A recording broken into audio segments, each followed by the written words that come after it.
Good afternoon. My name is Matthew Tapey, and I'm the director of the Center for Catholic Jewish Studies. I want to thank you for joining us today for the Center for Catholic Jewish Studies special program on the transformational thought of Rabbi Kalonymus Kalman Shapira, 1889 to 1943, presented by Rabbi David Maayan, the Cohn Visiting Chair in Jewish Thought here at CCJS. Rabbi Maayan is the Maureen and Douglas Cohn Chair in Jewish Thought. He's also the Assistant Director of the Center for Catholic Jewish Studies and plays a real integral role in the life of the center in planning programming, delivering programming, and is a good friend of mine and colleague. So it's a joy to be with him today and to be listening to this presentation. Rabbi Maayan received his rabbinic ordination from Rabbi Zalman Goldberg in Jerusalem in 2004. He's the author of scholarly articles and book chapters on Jewish religious thought, particularly mysticism and Hasidism, comparative theology, and Jewish Christian dialogue. Rabbi Maayan, I'll go ahead and turn it over to you now. To our attendees, please feel free to be thinking throughout the program of questions you might have. And if you look at the bottom of your Zoom software window, you should see a Q&A button. If you hit the Q&A button, it'll give you a chance to submit a question, and I'll moderate those questions and share them with Rabbi David at the end of our time together. Again, thank you so much for joining us, and it's a real honor for us to have Rabbi Maayan share his thoughts and comments with us. Okay, thank you very much, and thank you to everyone for joining. So first of all, just to recap that the plan here is we have 2 sessions in the fall. This is the second one, and then we'll have 2 more sessions in the spring. I'll share a PowerPoint in a minute, and we'll start the presentation for today. But I just want to say Rabbi Shapira, Rabbi Kalonymus Kalman Shapira, was a Polish Hasidic Rebbe born 1889 and was killed by the Nazis and the collaborators in 1943. Lived outside of and then in Warsaw for his entire life. And one of the aspect of his thought that I've been focused on is his sort of intense religious existentialism, or an articulation of a kind of Hasidic individualism in a devotional key.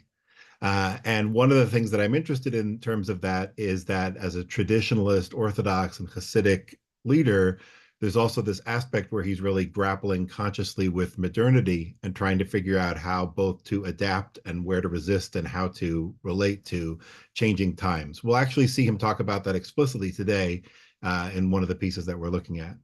Rabbi Shapira is sometimes called the Rebbe of the Warsaw Ghetto, and he did live some of the last years of his life in the Warsaw Ghetto before he was sent to work camps and was eventually killed.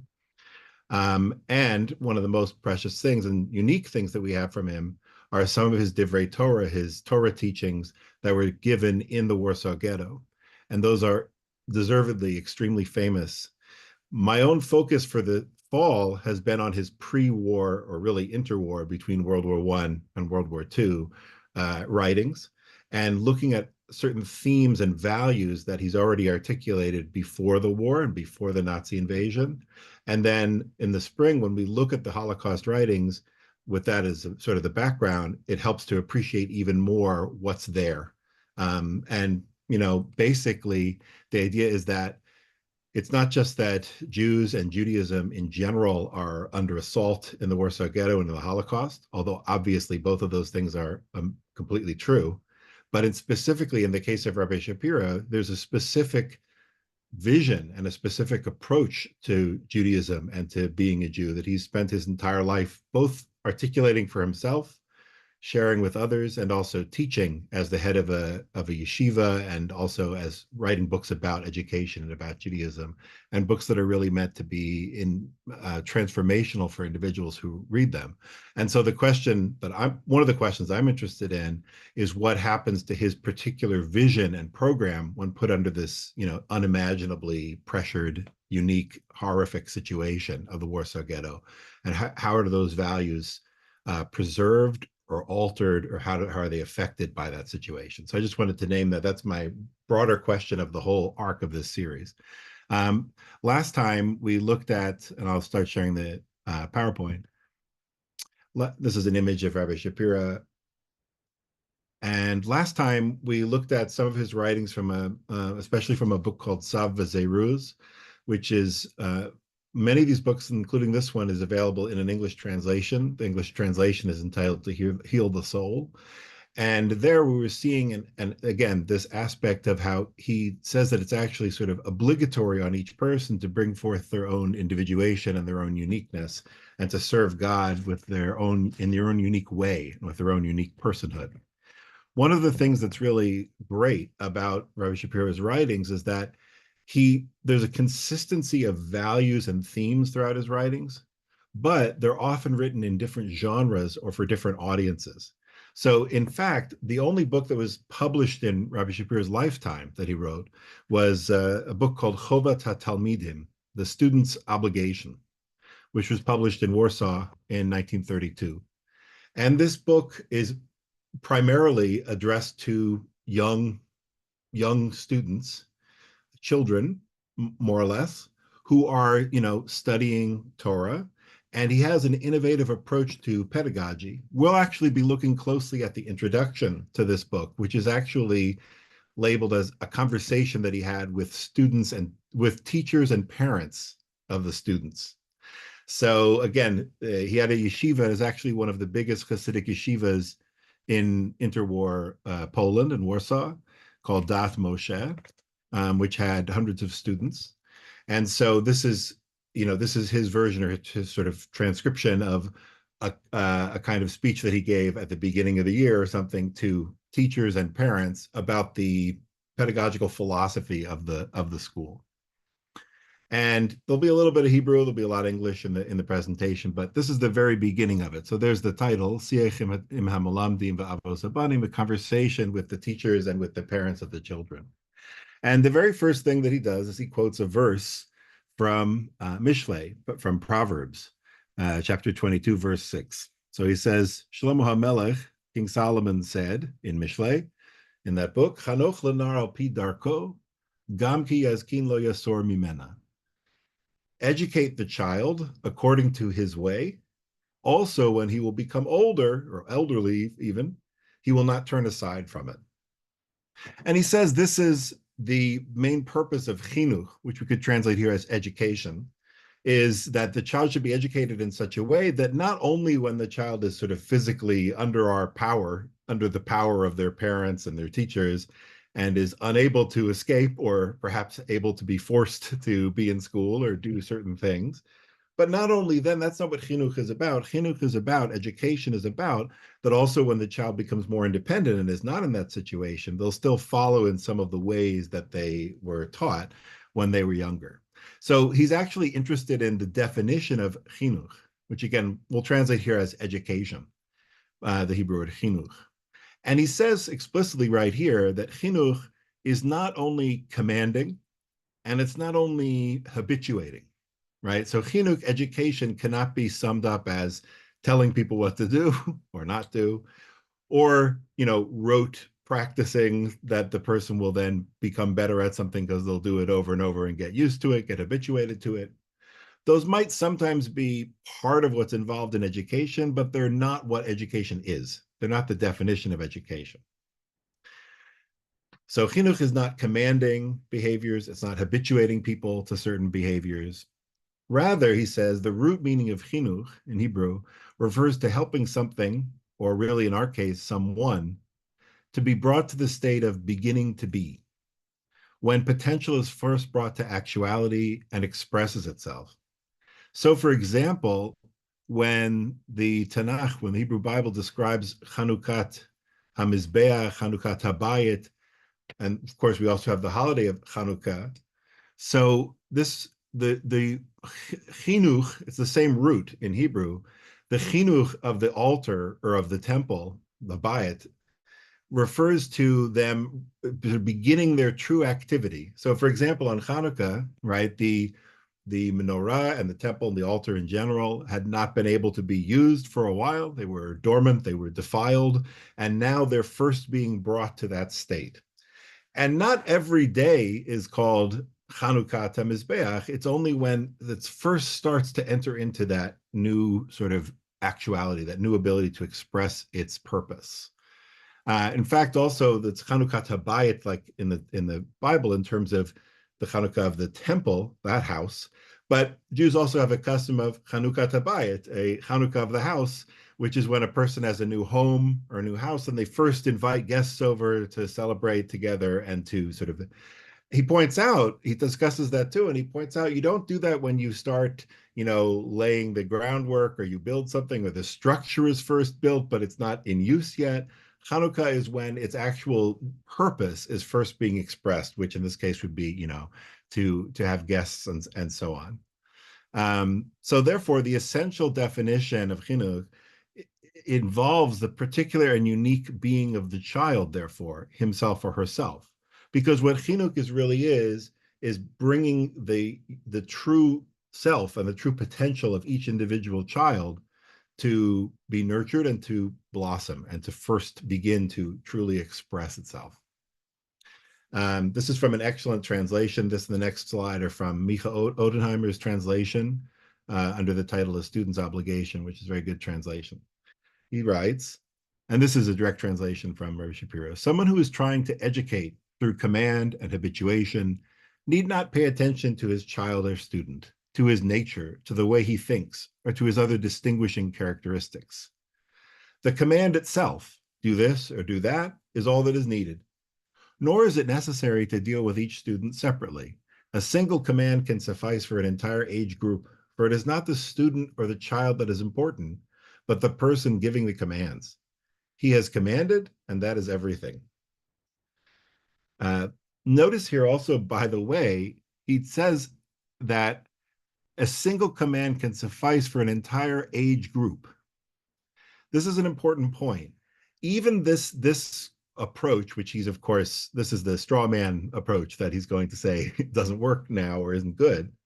But even this approach recognizes that you have to realize, which type of students am I dealing with? Which age group are they in, right? But I'm still not concerned with the individuality of the students, right? So that's an important point, because sometimes people think that if you just have sort of differentiated instruction that takes into account certain categories and age groups and so on, that's enough. But his approach is more individual than that, as we'll see. So continuing, he says, an educator, however, who wishes to uncover the soul of the child that lies hidden and concealed within him, who wants to help it grow and to ignite it so it will burn with a heavenly fire upwards towards the holy, so that the student's entire being, including his physical body, will increase in holiness and will long for God's Torah. Such an educator must adapt himself attentively to the student, must penetrate into the midst of his limited consciousness and small-mindedness until he reaches the hidden soul spark. Then he can help it emerge, blossom, and grow. And also, by the way, I appreciate that in the translation, he kept the sort of very long, almost run-on sentence, which is characteristic of Hasidic writings. So this aspect here too, you can see it's not just that they're thinking about the child and their uniqueness, but they have to enter into the mind of the child in some sense. They have to try to understand the child's own perspective. We'll see that more and more as we keep going, but it's understanding the child's own uniqueness and own perspective that's going to be essential to this approach. This, of course, is the part of the verse that I still have on the top of the page. This is how Rabbi Shapira understands the verse, that chinuch, the goal is, even when the child grows up, they'll still continue in the good ways they were taught. But what are the good ways they were taught? Chinuch lenar al pi darko. Teach the child according to his way. So the idea is that chinuch has to be according to the way of that particular child. It can't just be generalized. Rabbi Shapira also urges the educator or the parent to consider the child in terms of his or her potential, and thus to see children with difficult or negative character traits.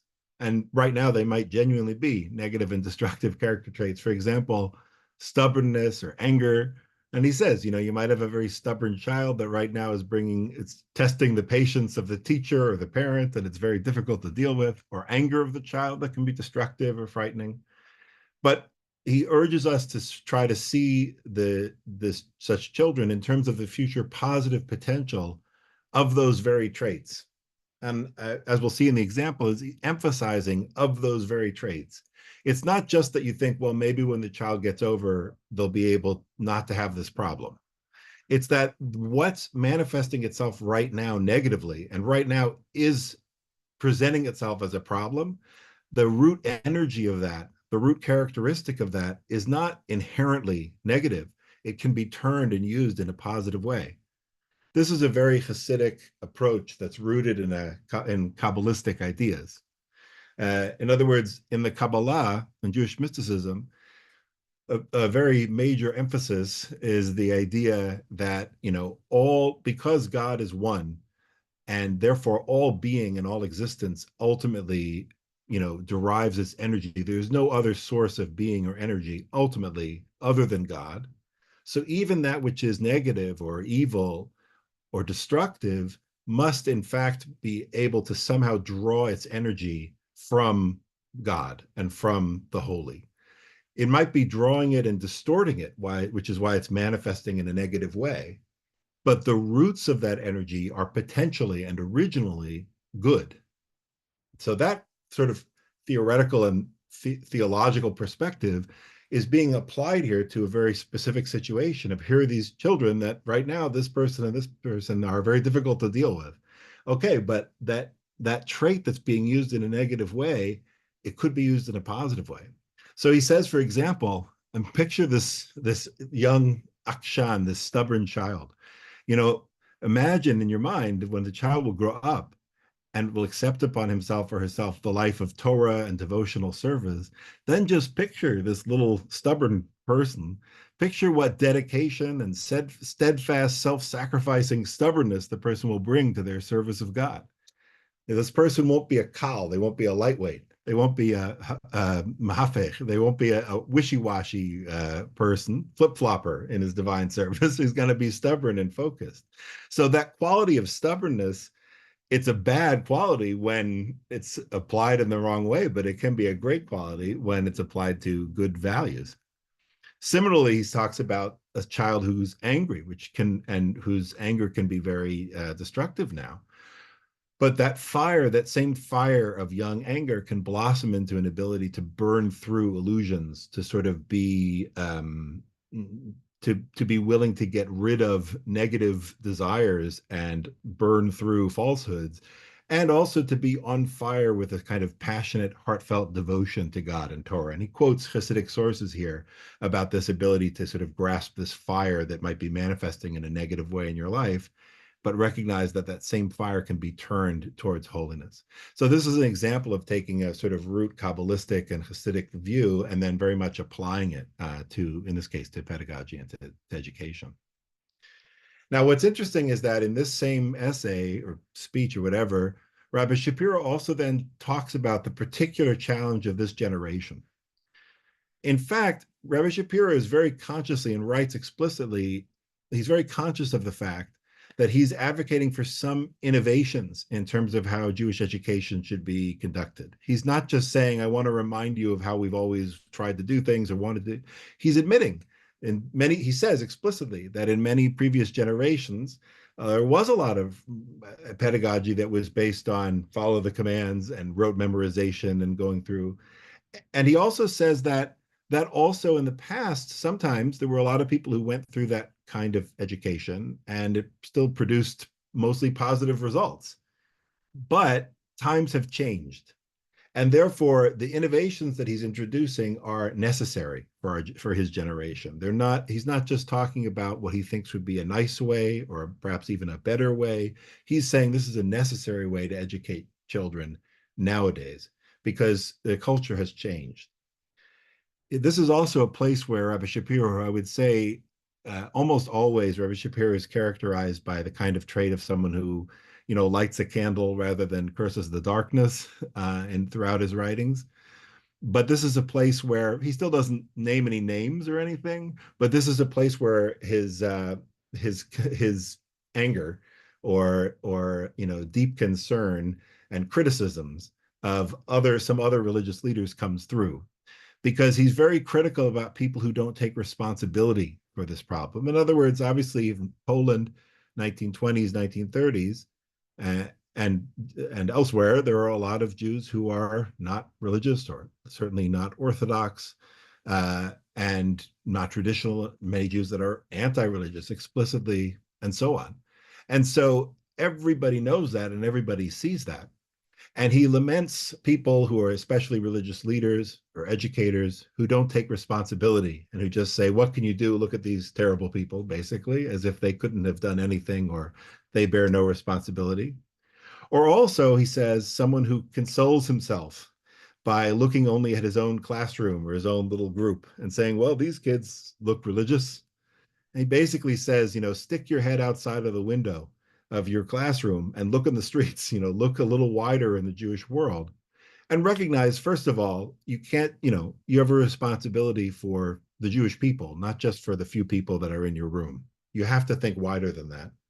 And secondly, if you're realistic, again, maybe these children right now are all quite religious because, frankly, they don't have much of a choice. They are still little kids and they are raised in a certain way. But look outside, how are you going to equip the children as these Jews, as they grow up, to be able to have a living and vibrant and viable Judaism, in this world that we actually live in as they grow up? Now, his analysis of the root challenge of his generation is, he says, that young people consider themselves to be independent, liot ish la'atzmo, as if the person is an adult unto himself, before that time has truly come. He calls this chutzpah, and he laments the many negative consequences of this, right? So he says, views this as a problem, that people it prematurely view themselves as autonomous or are attached to an idea of their own autonomy and independence and see themselves as independent prematurely. One of the crucial results of this is that such a child will perceive a teacher or an authority figure as an external authority who is trying to rule over him and deprive him of his autonomy, to overrule the child's own mind and will, right? As he says here, Mabit hanar ka'al aritz zar. The youth gazes or looks upon the guide or the teacher like an external force, shabalim sholalav biyad chazaka, who's coming to rule over him with a strong hand, v'lishlol mimenu, and to steal from him, to rob from him, shilton atzmuto, his own autonomy, his own self-rulership, dato ritzono, his own mind, his own will, right?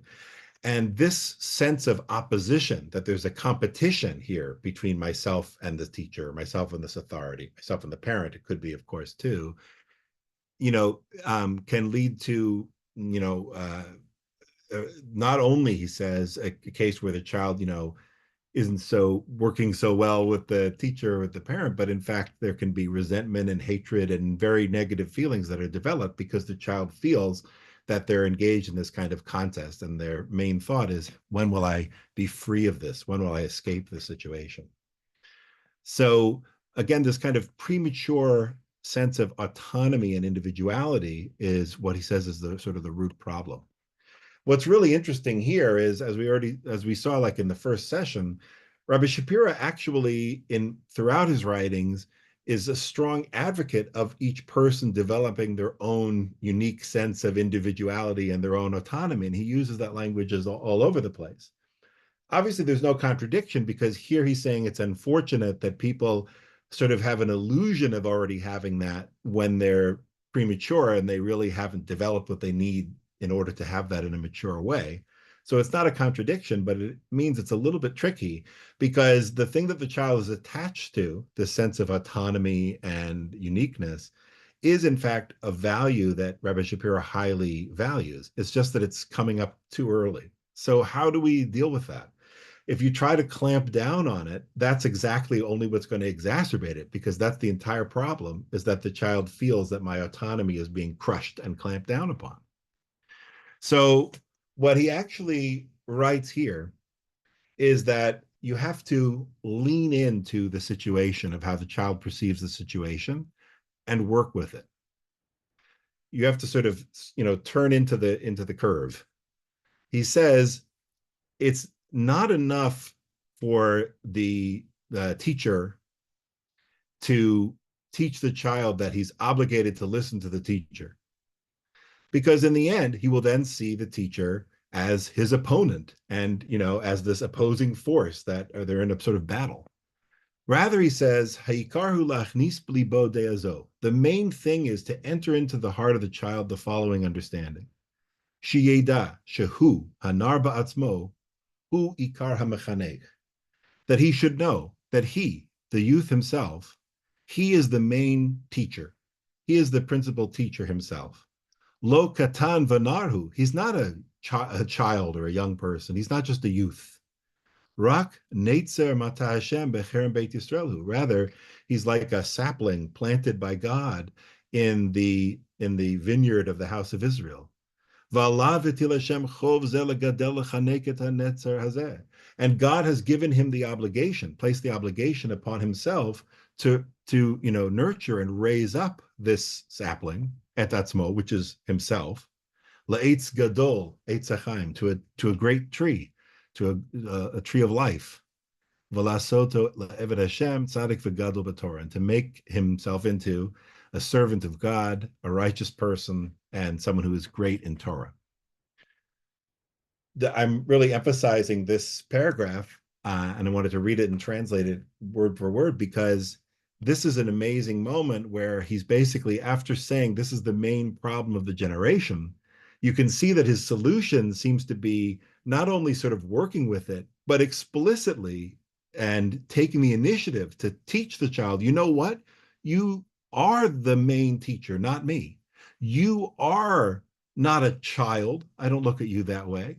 So the very thing that he said the child had a problem of not accepting they're a child and seeing themselves as an adult, here you're sort of teaching them to look upon themselves in that way. As you can see, though, the purpose of this is, of course, not the negative formulation of that, which is, you're the authority, therefore do whatever you feel like, but rather you have a responsibility, therefore, to raise and educate and train yourself. But the main point is that the child's desire for autonomy and for a sense of being in charge is being here heavily leaned into. And the teacher, in a sense, accepts the situation that in this new cultural world, it's not effective to say, I'm the teacher and therefore the authority. Rather, the obligation and the authority, in a sense, is with the child. However, you're sort of advising the child that they have an obligation from God in terms of how they're going to guide and educate themselves. And the teacher is there as a resource to try so that the child can take advantage of in order to do this work. So, but it's defining the work and the agency still as on the child themselves and leaning into that. One thing that's interesting here is he compares this to, for example, when someone asks a halachic question, a question of Jewish law, and he gives the example of someone, for example, who some question came up at home, they're cooking and something, got mixed in with something else and they use this pot. Anyway, some question, is this still kosher, right? Kind of question that comes up a lot. And so the person, contacts the Rav and they ask the rabbi, they describe the situation and they get a ruling, right, about it, that it's kosher or not kosher.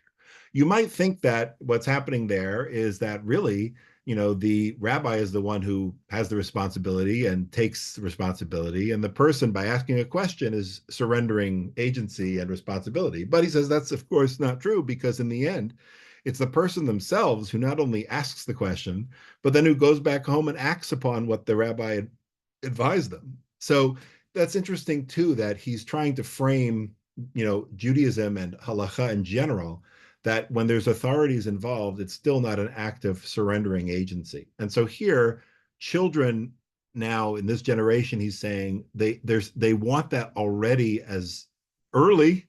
And so he advises you have to give it to them, otherwise it will backfire. Now, what's really fascinating is that Rabbi Shapira does show his hand, in my opinion, here, because he then deals with a question that he really has to deal with, which is, imagine all these parents are in the audience, right? And he's going through this presentation. So for some of the parents who have rebellious, quote unquote, kids, very stubborn kids, or whatever the thing, they might be saying, wow, this really sounds like it might be really helpful for my kid. I recognize my child in what you're describing. But imagine there's some parents there, and there's one parent who's sitting there and thinking, my Shlomi, my Shlomo, my child, thank God he's not like a lot of these chutzpah kids of our generation. He doesn't have these problems. I definitely shouldn't send him to Rabbi Shapira's school. Here the teachers tell you this. Hey, you're actually the teacher. You're in charge. Okay, I understand it's some kind of attempt to solve an emergency situation, but he's admitting this is leaning into a problem and trying to deal with a crisis. Maybe I should put my kid in a different school that doesn't give them these kind of ideas. But Rabbi Shapira says, actually, that's not true. This form of pedagogy, he says, is good even for this non-rebellious child. And that's what I mean when I say he shows his hand, because here you can see that, in fact, he doesn't just think that this method of teaching the child to take responsibility and see themselves as really the educator, he doesn't just think it's a way of responding to a problem. He genuinely thinks it's a better way of educating. He quotes the Gemara in Eruvin, the Talmud, that says, a pot of a partnership is neither hot nor cold. There's similar expressions in English. What it means is, if one person is cooking something and they're the only person responsible for it, they'll make it as hot as it needs to get. They'll cook the soup. They'll cool things off when it needs to cool off. But you have partners, one person will turn it up, the other one turns it down, and it never quite gets there the way that it should. So therefore, he says, a person who sees himself as his own educator and doesn't rely on others will bring out more of his power and potential. So this aspect of teaching the child to take responsibility for their own education is, in fact, ultimately simply the best way to approach things. It's also a response to the crisis of the times, but it's also simply a better way to educate. The second book that I want to look at an excerpt or two from is a very different work called B'nai Machshava Tova. This was also translated into English, actually by a couple of translators. One title is Conscious Community. Literally, the words mean like children of good thought. That doesn't sound very good in English. But it's a manual that originally was intended to be distributed only privately. It wasn't intended originally for publication or broad distribution. But it was like a guidebook that he wrote for small groups that would be dedicated to their own spiritual development as a chevra, as a group of friends that are working together to come closer to God and to deepen their spirituality. In the very beginning of this book, he has a section where he describes sort of who the membership or what the concept of the group is. What is the purpose of the group? And who are the types of people that they're looking to draw in, and some of the aspects of how the group will be run. And he writes at the very beginning of this section, our group, Chevratena Eina Chevra Kedei Lahosif Koach U'Lit'arev B'Inyanei HaMedina V'Hakila. Our group is not a group that is intended to increase power or to get mixed up in matters of the state or the country and the community. In other words, it's not a political group. It's not political, and it's not seeking power, this kind of group.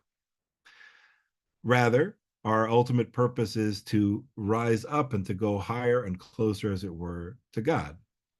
Therefore, lechein, ein chevratenu chevra lechalek kibudim, shomi barosh, shomi achara v'chule. Therefore, our group is also not a kind of group to distribute honors and to declare who is at the head and who is behind him and who's, the president, the vice president, or whatever the titles are going to be.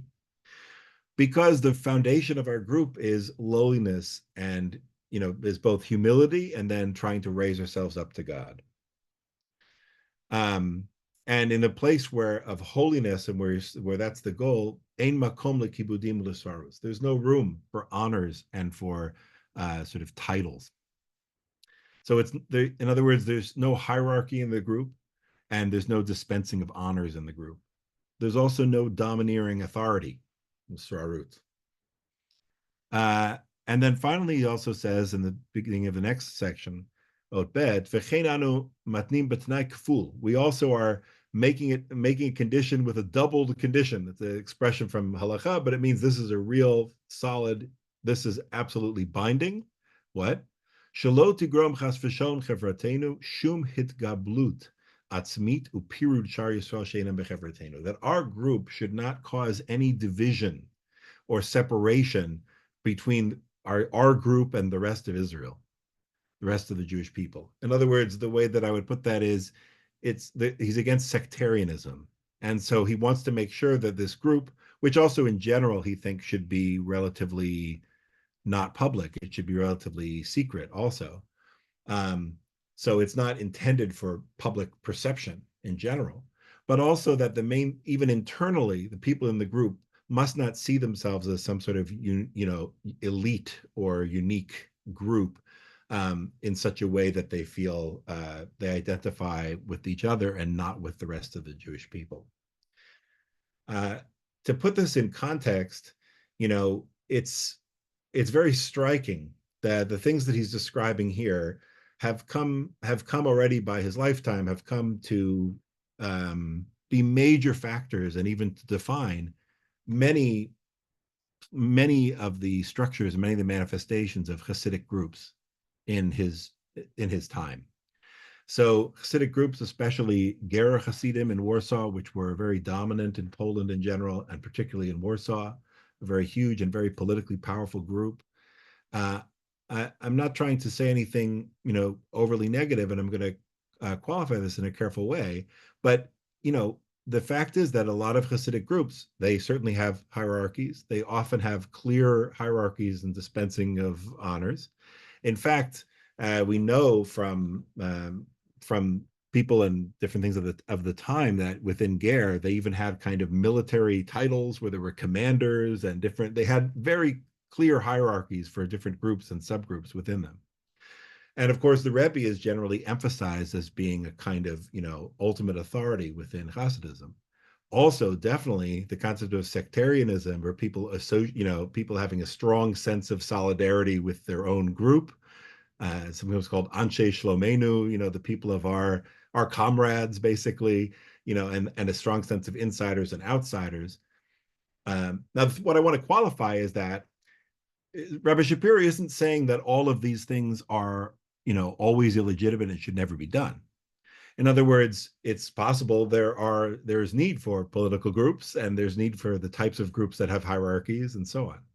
However, Rabbi Shapira, I think, is at least saying something that's would be a big criticism of a lot of Hasidic groups, which is that if you're going to be serious about doing deep spiritual work together, you need to get all of these things out of the way and off the table. And that's the problem, is that, a lot of the spirituality and a lot of the potential of Hasidism as being transformational becomes limited when these kind of things that are on the screen now, end up becoming very strong forces. Of course, that's not unique to Hasidism or Judaism, but it's just something that's striking in terms of this context that he emphasized at the beginning. Another thing from this introduction is what I describe as existential concern or anxiety, which basically is a precondition for membership in the group. So what I mean by existential concern, so he says that he needs the person who joins the group should be the kind of person who is what he calls doeg umitzdayer tamid al atzmo. He's literally worried or concerned and also pained constantly about himself, saying, in the end of the day, sof ko sof ma yemadi, what's going to be with me? Every day I long and I yearn to be close to God with all of my thoughts, my speech, and my actions. At least that I shouldn't be so far or thrown away from him, as it were, in a dark place. And yet every day, I don't even wait until God, as it were, throws me away from him. I throw myself away, and I find myself in, wasting a lot of my time and in dark places and so on. By the way, you can see here also a literary technique that he uses very, very often in his writings, which is that he moves to a first-person voice. So here he's saying that, a person who joins the group should be the type who says, quote, and then it's I.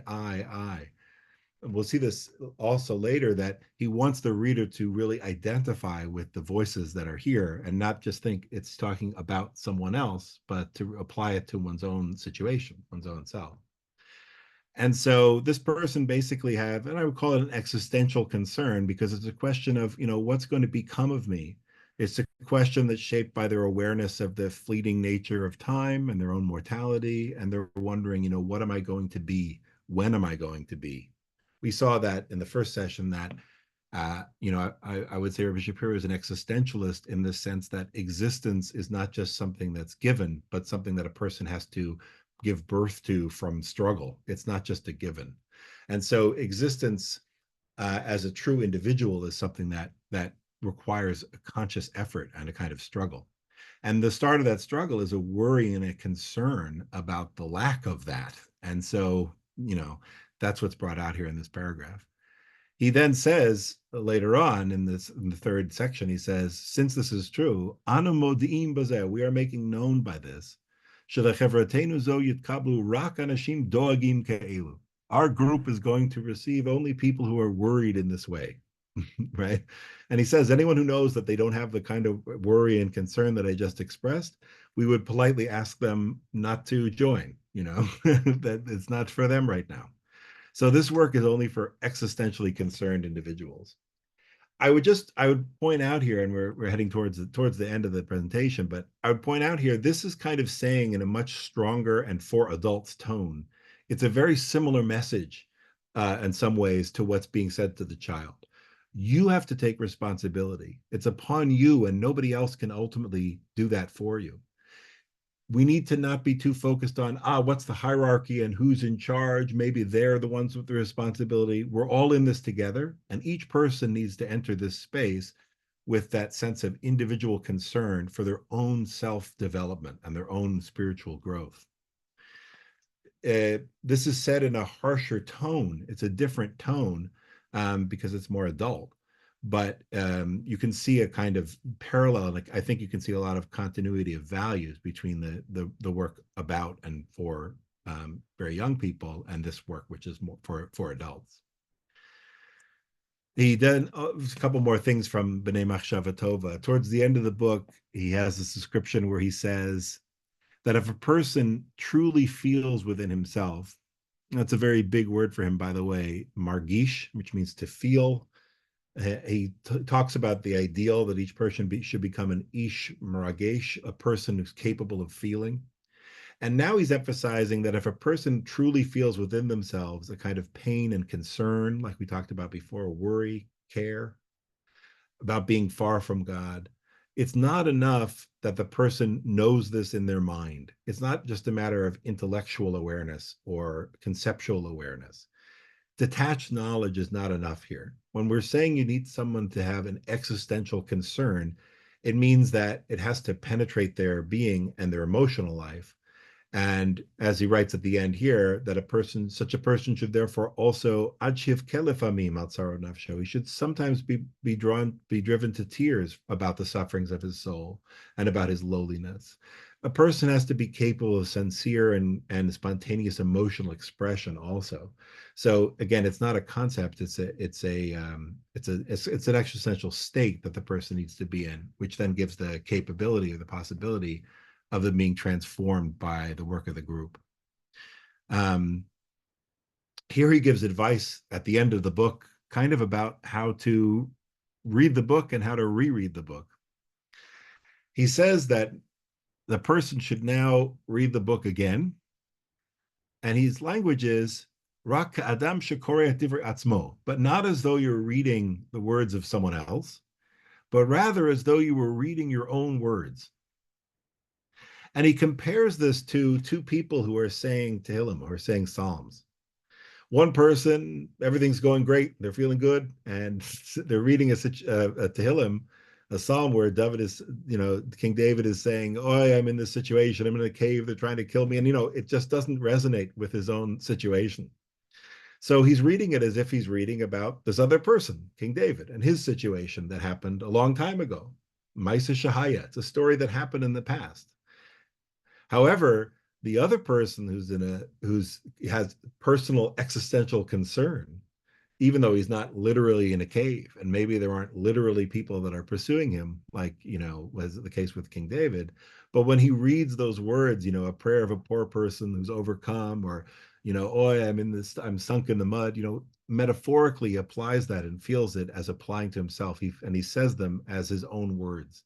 So he says the same thing with this book, that there's many exercises and ideas and meditations, contemplations that the book goes through, but now you need to go back and read it again and again and apply it to your own existential situation and with your own imagination.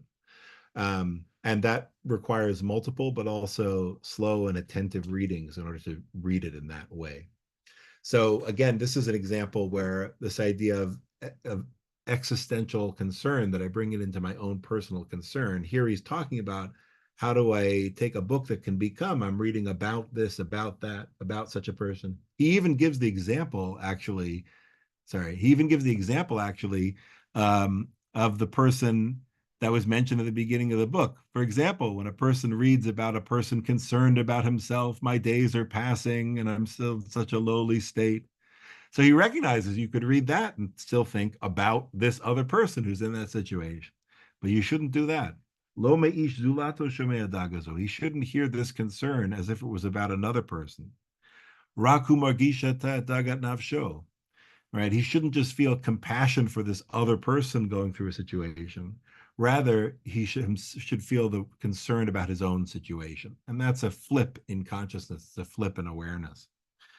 This is something that's talked about a lot in Hasidism. This idea of, it's called adati de nafshe, that you should apply something, again, to yourself. It's knowing in a non-detached way, and therefore knowing in a way that's applied to oneself. But it's not just, again, it's not knowing about. It's a flip in consciousness. One of my teachers used to give the example of teaching this, of saying, it would be like if the doctor is going through and showing different slides and images and saying, okay, this is an ordinary lung, and here this is a healthy lung. Here's a lung that has a growth, and so on, but then you get to the next slide and he says, okay, now here's your slide. It's a flip. It feels completely different. And that's kind of what he's trying to say, is that all of these concerns, as long as they remain detached, or they seem to be about someone else, you haven't sort of entered into this transformational space of the self who is yearning to be and to become and to be transformed. So this is the aspect that I wanted to bring out here. I think I'll wrap it up here. And again, I'll just say, basically, one of the things that I'm interested in Rabbi Shapira is that he articulates this program of intense and in some ways non-compromising sort of self-growth in this very intensive way. And then obviously in the end of his life, under the Nazis, he's put in a situation which is designed not only, of course, to kill people, but it's also designed to put people in the worst possible situation in which to feel and become a full self and a full person. That dehumanization, that kind of psychological cruelty, was a part of the program. And so the question is, what happens with Rabbi Shapira's kind of self-growth program when you're put in that situation? Does any of the advice or the approach or the values, how do they still apply? And how, if at all, can one still work on such a program, even in the worst situation imaginable in the Warsaw Ghetto and so on, and other situations of the Holocaust? Thank you very much for your attention, and I'm happy now also to take any questions and stay on for if you have a few more minutes. Thank you, Rabbi David. Truly a profound thinker. But then also, I really think the way you approach it is profound as well, to consider his writings in this before and after picture.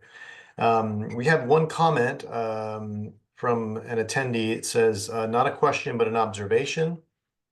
The challenge of this generation of the rabbi's era is very true today. The root of disaffiliation of young people from religion and civic authority. Thank you for this wonderful presentation, very engaging, from Brian Lemoy.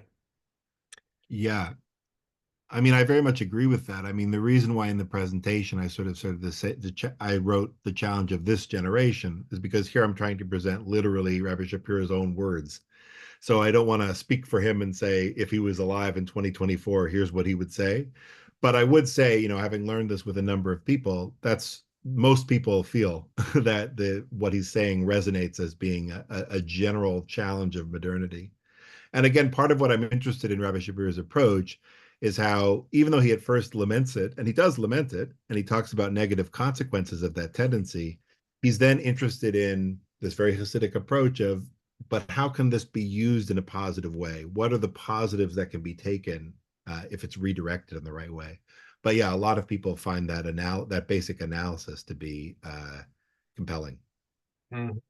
and I agree. Thank you, Rabbi David. Another question might be about the highlighting of his philosophical anthropology.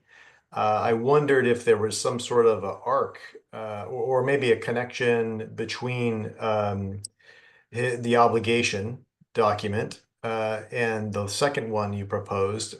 Is there something there in the anthropology that is concerned or that is focused upon the idea of a potentiality of the human person and actuality? As somebody who's familiar with potency and act arguments, I couldn't help but notice this interest in potentiality and actualization that seemed very philosophical, and I just kind of wondered what might have been in the intellectual milieu at the time that could have influenced him, or perhaps it's just something deeper about the spiritual tradition that he's working from that already has this very rich concept of growth and development.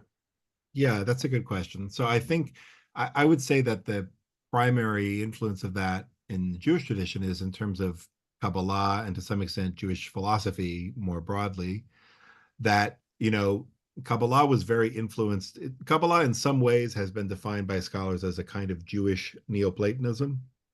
There are really aspects of Greek philosophical thought filtered through Islamic thinkers and then Maimonides and Jewish thinkers, and they get filtered and translated and retranslated. But in the end of the day, there is a kind of philosophical perspective that's in Kabbalah, where God is sort of the root that holds all of the forms, like in Plato, these perfect forms, and they're all good and perfect as they are. And then, the question is, we have these relatively distorted forms. How do we connect back up to their more perfect sense? And so that can be taken in a very abstract or philosophical or mystical way.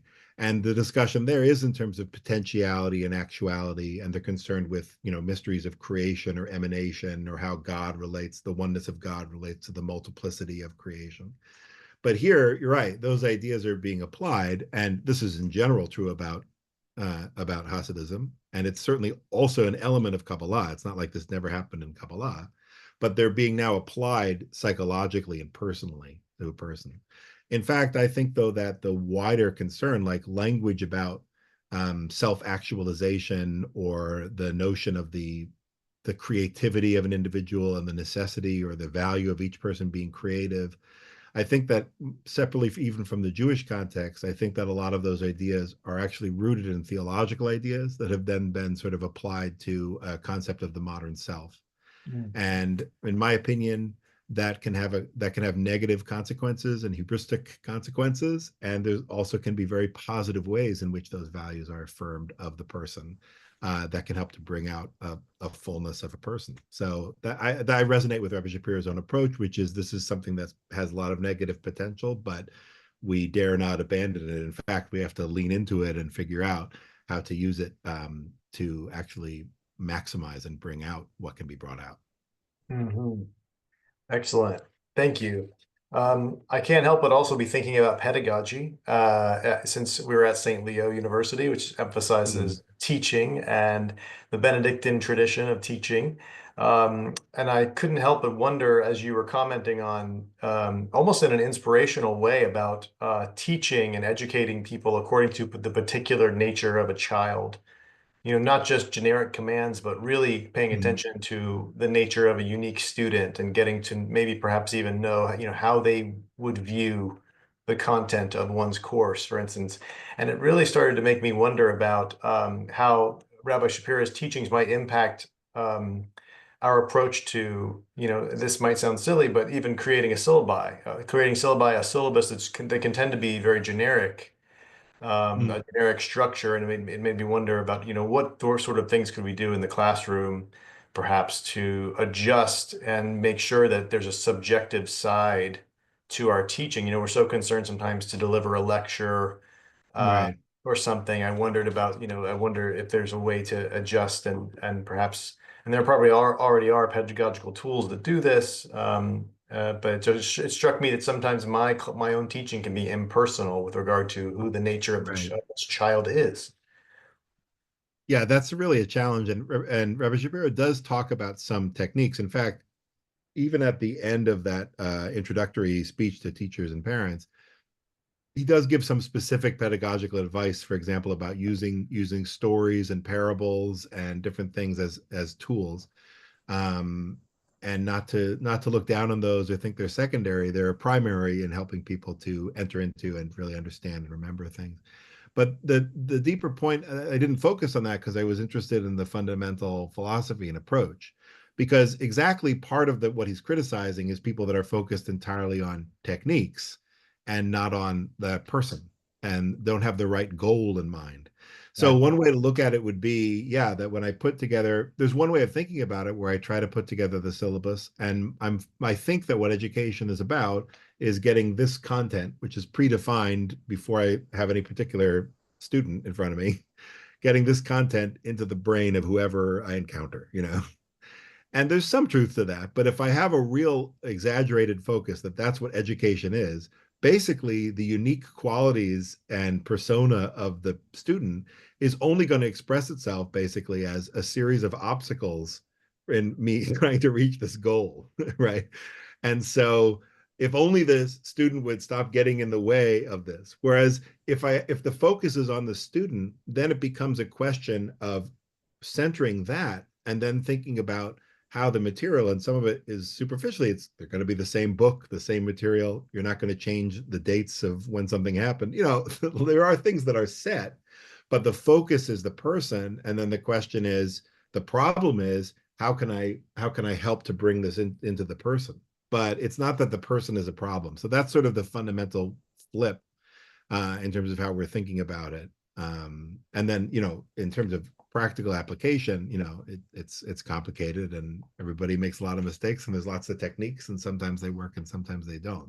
But I think that's a fundamental shift of centering the person or people. Excellent. Thanks for your wisdom and your research on this remarkable figure from a remarkable time. We want to thank everyone for tuning in today to David Maayan's talk, and we look forward to seeing any of you who might be going to the Center for Catholic Jewish Studies Eternal Light Award dinner this weekend. It will be Sunday evening. We look forward to seeing you there. And for those who are far online, we hope to communicate with you through our center's January newsletter, which will announce programs upcoming in the next semester. So thanks for tuning in, and we hope you have a delightful day. Thank you very much.